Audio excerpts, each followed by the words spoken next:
Russia is reportedly amassing large consignments of troops and equipment close to the border of Ukraine. President Putin even took a trip to the annexed region to declare that Crimea will forever be a part of Russia. Russia's actions have alarmed the West, especially America, which has been trying to westernize Ukraine.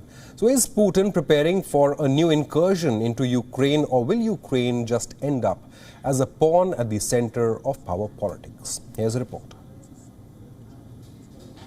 Russia is celebrating National Unity Day, and President Vladimir Putin chose to make a political point.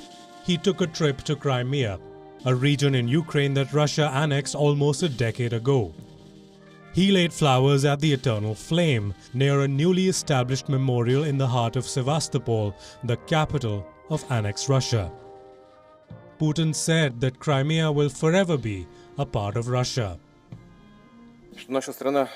Russia has found its historical unity, an alive, unbroken link again. You especially feel it here in Sevastopol in Crimea. They are with Russia forever because it is the sovereign, free and determined will of all our people. Russia invaded Crimea in 2014.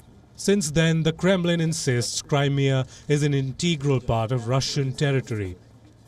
Moscow has been working relentlessly to keep the peninsula in control. It has implemented policies of forced assimilation, tried to transform the demography, and guards the Ukrainian border with heavy military deployment. Some 300 kilometers to the northeast of the Ukrainian border lies the town of Yelnya in western Russia. It reportedly houses a Russian military training ground. On the 1st of November, an American space tech company released some high-resolution satellite images of this area. They show around 1,000 military vehicles, troop tents, battle tanks, and self-propelled guns, all of this stationed at the Russian town of Yelnya. Reports say Russia is moving more military equipment here. Interestingly, Ukraine calls it a regular practice. The Defense Minister of Ukraine says that Russia has forever maintained its military presence along the border. After the Russian command and personnel drills were over, units and divisions of 41st Army remained in the European part of Russia, next to the town of Yelnya in Smolensk region at a distance of about 260 kilometers from the Ukrainian state border.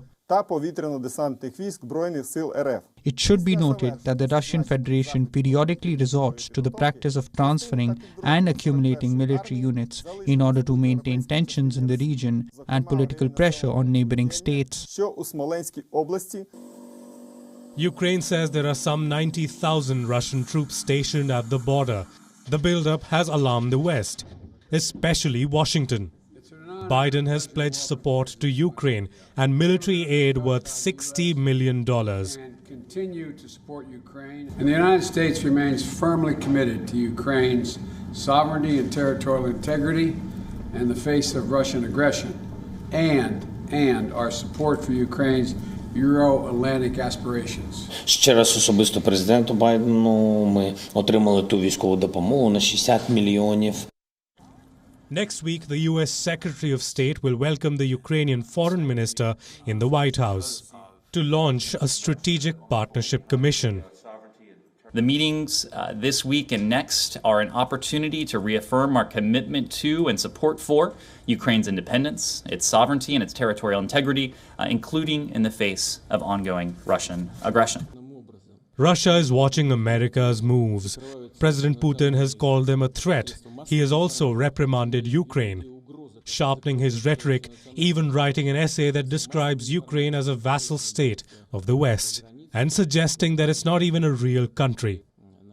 Moscow's words and actions don't augur well for Ukraine, as it finds itself at the center of a tug-of-war between the two Cold War foes. How Biden handles this will set the tone for US-Russia ties and his long-professed commitment to democracy. Bureau Report, WION World is One.